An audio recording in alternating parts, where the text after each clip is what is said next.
मोहोळ शहरात अनैतिक देह व्यवसाय विरोधात पोलिसांनी मोठी कारवाई करत एका लॉजवर छापा टाकला असून एका पीडित महिलेची सुटका करण्यात आली आहे। या प्रकरणी लॉज मालक आणि व्यवस्थापकाविरुद्ध अनैतिक व्यापार प्रतिबंधक कायद्यान्वये मोहोळ पोलीस ठाण्यात गुन्हा दाखल करण्यात आला आहे। पोलिसांच्या माहितीनुसार मोहोळ कुरुल मार्गावरील छावा हॉटेल आणि लॉजिंग येथे हॉटेलच्या आडून कथितरित्या अनैतिक देह व्यवसाय सुरू असल्याची गोपनीय माहिती अनैतिक मानवी वाहतूक प्रतिबंधक कक्षाला मिळाली होती। त्यानुसार सापळा रचून छापा टाकण्यात आला। प्राथमिक तपासात आर्थिक फायद्यासाठी महिलेकडून अनैतिक व्यवसाय करून घेतला जात असल्याचे समोर आले।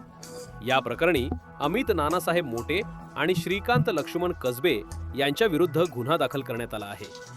सुटका करण्यात आलेल्या महिलेची कायदेशीर प्रक्रिया पूर्ण करून तिला महिला सुधारगृहात पाठवण्यात आले आहे। या प्रकरणामागे मानवी तस्करी किंवा संघटित रॅकेट कार्यरत आहे का याचाही पोलीस तपास करत आहेत।